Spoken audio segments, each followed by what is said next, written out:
अगर हम बात करें कि खेती अगर करनी है तो पहला जो एक काम होता है जो बीज बोने का, उससे पहले हमें खेत को तैयार करना पड़ता है।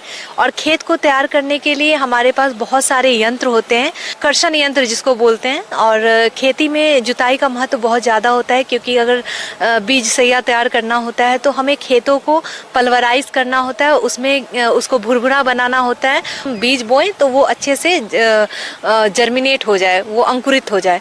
तो इसके लिए हमारे पास दो तरह के इम्प्लीमेंट्स होते हैं, टीलेज इम्प्लीमेंट्स जिसको बोलते हैं। एक तो होता है प्राइमरी, जिसको बोलते हैं प्राथमिक कर्षण यंत्र, दूसरा होता है द्वितीय कर्षण यंत्र।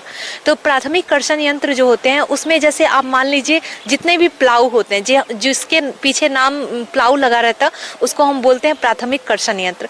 तो अगर आप देखिए पहले ज़माने में हमारे यहाँ होता था देशी प्लाऊ, जिसको आप बोलते हैं हल अगर देखें तो वो हमारा प्राइमरी टीलेज इम्प्लीमेंट था। तो अभी भी जैसे आप देखेंगे गांव में बहुत ही रेयर हो गया है कि दो उसको बैल लगा के हम उसको प्रयोग में लाते हैं। तो इससे क्या होता है, एक लाइन बस आपका होता है, तो इसकी इफिशियंसी काफ़ी कम होती है। तो हम लोग अब आ गए हैं मोल्ड बोर्ड प्लाऊ की तरफ। मोल्ड बोर्ड प्लाऊ भी आप चाहें तो इसको बुल्लॉक से भी चला सकते हैं, जिसको बोलते हैं बैल से चला सकते हैं, और नहीं तो इसको हम ट्रैक्टर ड्रॉन वाला चलाते हैं। तो इससे हमारे 25 से 30 सेंटीमीटर की गहराई पे जुताई होती है। मोल्ड बोर्ड हल ये एक ट्रैक्टर चलित यंत्र है। इसका अक्षर भार यानी बार टाइप प्रकार का होता है तथा यह उच्च कार्बन स्टील या कम मिश्रित स्टील का बना होता है।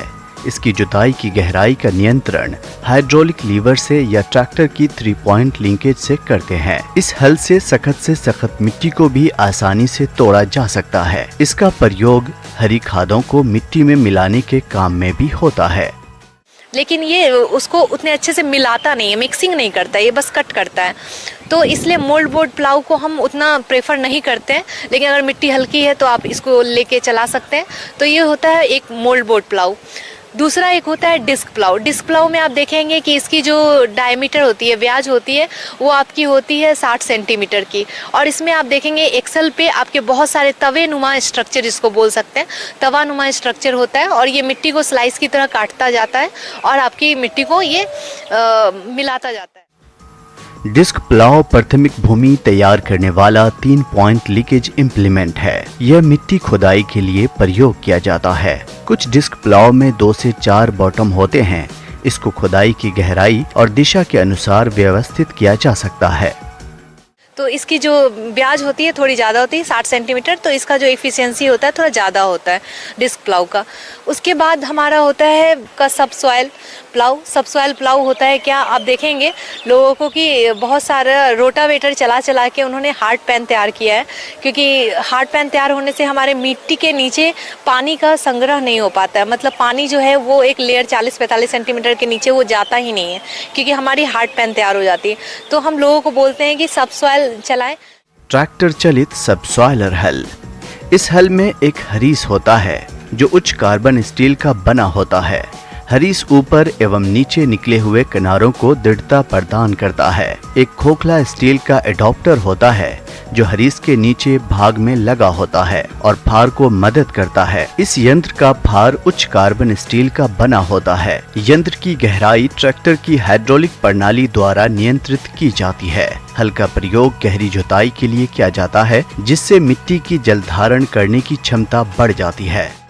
तो ये 60 से 70 सेंटीमीटर के नीचे के हार्ड पैन को तोड़ देता है। इससे पानी का रिसाव खेत में अच्छा होता है, जो हम बोलते हैं कि गर्मियों में भी मिट्टी में नमी संरक्षित रहता है। ये सारे प्लाऊ हमारे प्राइमरी में आते हैं, जिसको बोलते हैं प्राथमिक कर्षण यंत्र। दूसरा जो बोलते हैं हम द्वितीय कर्षण यंत्र होता है। द्वितीय कर्षण यंत्र में आपका जितना भी देखें कल्टीवेटर है, रोटावेटर है, ये सब आपके द्वितीय कर्षण यंत्र होते हैं। और हैरो, ये 3 जो होते हैं मेनली हमारे द्वितीय कर्षण यंत्र हैं। तो कल्टीवेटर में आप क्या करते हैं, कल्टीवेटर आपने देखा होगा कि उसका फ्रेम होता है और उसमें 7 से 13 टाइन्स लगे होते हैं। टाइन्स कैसे होते हैं, शॉवेल जैसे होते हैं, और इसमें एडजस्टेबल नट भी होते हैं। मतलब अगर आप चाहें तो उसकी दूरी को घटा या बढ़ा सकते हैं। तो कल्टीवेटर में क्या होता है, ये थोड़ा अच्छा माना जाता है, क्योंकि इसमें आप मिट्टी को पलटते भी हैं और मिलाते हैं। आप देखेंगे मिट्टी फार की तरह कटता है और मिलता जाता है। तो इसमें कल्टीवेटर भी बहुत अच्छा काम करता है और काफ़ी प्रचलित है कल्टी के नाम से अपने यहाँ। उसके बाद अगर देखें तो दूसरा होता है हमारे यहाँ हैरो में हमारे यहाँ डिस्क हैरो काफ़ी प्रचलित है। जैसे मान लीजिए जहाँ पे खरपतवार की समस्या खेतों में ज़्यादा होती है और मिट्टी भी थोड़ी कठोर होती है, लेकिन पथरीला नहीं होना चाहिए, मिट्टी कठोर अगर है तो आप हैरो चला सकते हैं। हैरो में क्या होता है, 2 एक्सेल होते हैं, ये तवानुमा स्ट्रक्चर होता है, जैसे डिस्क प्लाऊ आपने देखा होगा वैसे ही तवानुमा होता है, लेकिन ये 2 ऑफसेट में आते हैं, मतलब 2 एक्सेल पे 2 डिस्क लगे रहते हैं, नंबर ऑफ डिस्क लगे रहते हैं। तो इससे क्या होता है, मिट्टी कटती भी है स्लाइस की तरह 40 से 45 सेंटीमीटर गहरी और उसको मिलाती भी है, और खरपतवार या जो भी स्टबल भी अगर खेत में जिसको बोलते हैं पुआल अगर रह गया या डंठल छूट गया है तो वो भी मिक्सिंग करता हुआ वो खेत में जाता है। तो इससे काफ़ी मिट्टी भुरभुरी होती है और इससे आपका खेतों में मल्च भी मतलब मिल जाता है, स्टबल भी मिल जाता है। उसके अलावा बात करें तो रोटावेटर है हमारे पास।